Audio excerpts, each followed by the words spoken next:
What's up, y'all? Welcome back to Bass Fishing Declassified. In this video, I'm going to share the 3 rules of summertime jig fishing. Let's get into it. The first rule is to pick a heavier jig than you would expect in the summertime. For me, this means a 3/4 ounce or 1 ounce jig, both offshore and shallow. This surprises a lot of guys because I feel like anglers think that bass are very lethargic in the summer, especially July, August, and September, and they need to slow down and pick a lighter jig, maybe a 1/4 ounce to a 1/2 ounce, to get those fish to bite. However, I find that 75% of my fish catches in the summertime on a jig or when that bait is actually falling past the fish, whether it's on the initial fall or when I lift that jig up and then let it fall back down to the bottom. There are times when you need to drag that jig down the bottom, but you can do that with a heavy jig or a light jig either way. So I always tend to go to heavier jigs in the summertime to try to generate those reaction strikes. The fish's metabolism is actually pretty high in the summer and they will move around quite a bit, so you don't have to worry so much about being sneaky and finessey in the summer with a jig. Instead, if you're putting it around the right type of cover and structure and working that bait in a way that gets reaction strikes, you're actually going to get more bites from bigger fish. I'm usually throwing my jigs around some type of brush pile or rock pile in the summertime, and those bass are setting up in an ambush mood. When you have these bright sunny skies like this, they're going to set up around the shadows and shade of cover, and they're waiting for a bait fish, a brim, a crawfish to actually come by their hiding spot. And when the jig comes by the area rather quickly, it's going to generate that reaction strike even if they're more lethargic and don't really want to bite. I, again, will throw a 3/4 ounce football jig offshore and sometimes even a 1 ounce football jig if I'm fishing in like 30 to 40 feet of water. And I'll even throw this 3/4 ounce jig in 5 or 6 feet of water offshore. This isn't a deal where I'm only throwing this bait in that 3/4 ounce size because I'm fishing deep. It doesn't matter the depth. And I've actually had a lot of success on the Arkansas River fishing in 6 inches of water visibility, flipping a 1 ounce flipping jig around lily pad stems and matted lily pads, matted grass, laydowns, and even riprap banks. That heavy jig is something a lot of guys aren't throwing, and it will fall by those fish's face and again generate those reaction strikes. You're not going to get as many bites when you're throwing such a heavy jig. You really need to expect to maybe get 5 to 10 bites in a given fishing day if you're fishing for 6 to 8 hours. But those bites are going to be really quality fish and the type of fish you're looking for in the summertime when they're that lethargic. You're going to get not as many bites, but bigger fish. The second rule of summertime jig fishing is that you don't actually need to fish your jig on the bottom to generate strikes. I actually get a lot of bites when I'm fishing my jig suspended in the middle of the water column. I do this both with a football jig and with a hair jig, which is one of my favorite baits for suspended bass in the summertime. For a football jig, I'm actually going to try to work this bait around cover that is high off the bottom, whether that's a brush pile that's in 25 feet of water but is 10 feet tall, and then I'll try to bring that jig up over the top of that brush pile, hop it up above the brush, and then let it fall back on top of that brush pile. You can also stroke your jig, which is something that is very common on the Tennessee River around shell beds, even rock piles and stuff, where you rip your jig up into the air with some really big rod sweeps, almost like fishing a flutter spoon, and it will pop that jig really high off the bottom and let it fall back down.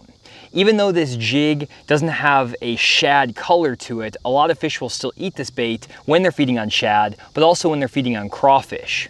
You can also do this around standing timber or deeper grass, basically hopping that jig high off the bottom, sometimes as much as 10 feet off the bottom, and letting it fall back down. Again, it benefits having a heavier jig for this because it'll fall back rather quickly and generate those reaction strikes. Another option is to fish a bait like a hair jig. This hair jig is a 1/2 ounce Cumberland Pro hair jig, and I go with a 1/2 ounce, which is a little bit lighter than my other standard jigs because there's not a lot of resistance from this hair. It basically streamlines down and falls pretty quickly, where with a standard football jig or a flipping jig, you have more rubber skirting material and a trailer like the Striking Rage Craw, which is kind of my go-to summer trailer on these jigs, which causes some resistance and drag. So you need a little bit heavier jig with a football jig compared to a hair jig, where I don't throw a trailer, I literally just throw it just like this out of the package when there's less drag on it. The way I fish this hair jig is basically letting it hit the bottom of the lake, burning my reel handle 5 or 6 times, and letting that bait sink back down to the bottom.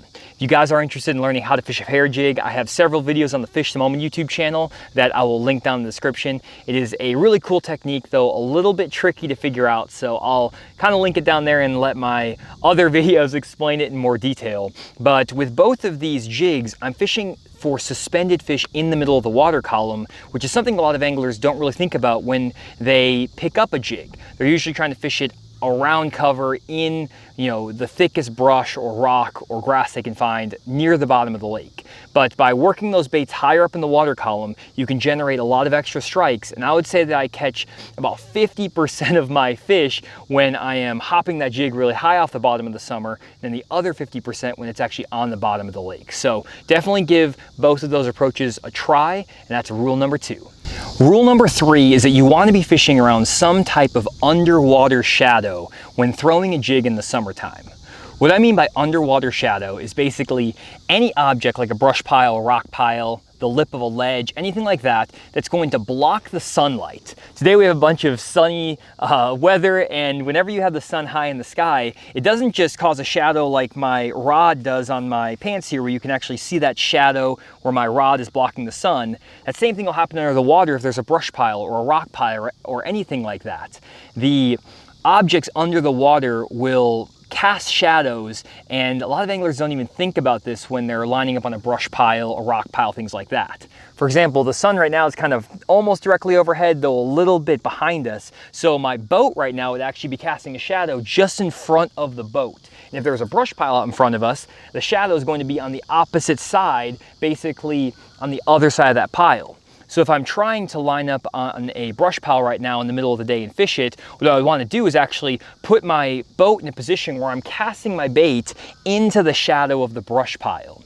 It's kind of hard to get your head around, but depending on the angle of the sun, you kind of just think about how a tree would cast a shadow on land and then picture that under the water. And you want to try to put your jig in the shadow of that brush pile. The same thing happens with a ledge. If you have a nice ledge, it will actually cast a shadow where the creek channel and that flat meet, and that shadowed area is where a lot of those fish will hang out, and that's where you can kind of get those fish to bite that hair jig. Work it off the edge of the ledge and let it fall down into that channel, and that shadow will be where those fish are setting up, and you can get a lot of bites doing that as well. Those underwater shadows, again, really complicated to kind of get your head around. You have to really think about your boat positioning and how the cover is laying out when you're trying to make this happen offshore, but it's a lot easier up shallow. If you're going to a boat dock or a laydown, you can actually see the shadows that are being cast by the dock, and then all you have to think about is that that shadow is going to extend all the way down to the bottom of the lake, and so you can actually work the edges of docks, the edges of laydowns, and instead of casting just right underneath the boat dock, sometimes casting to the right or left side where there's a shadow can be just as effective. Now, obviously, getting under the heart of a boat dock or in the heart of a laydown will also be great shade and shadows where these fish are going to be setting up. And it also really depends on your sun and sky conditions. If you have really sunny skies, you're going to have those shadows. Without the shadows, those fish are going to roam a lot more, and that's where I'll pick up a bait like a deep diving crankbait that I have tied on over here, or other baits when those fish are roaming more, maybe a big flutter spoon. So the summertime jig fishing that I do, at least a lot of times, is kind of predicated on the sunlight and those shadows being cast. I don't throw a jig all that much in the summer when it's cloudy, unless I'm fishing like a swim jig or something in shallow grass, which is kind of a separate technique in and of itself. But if you are kind of fishing your standard football jigs or even like a standard hair jig, I am waiting for those sunny days and finding those shadows to try to put more fish in the boat. Hopefully these 3 rules help you guys understand some of the basics of summertime jig fishing, and maybe gave you some ideas that you may not have been thinking about when you head to the lake next time to try to have some success with a jig. Definitely subscribe to the Bass Fishing Declassified YouTube channel if you want more videos like this. And other than that, we'll see you on the next video.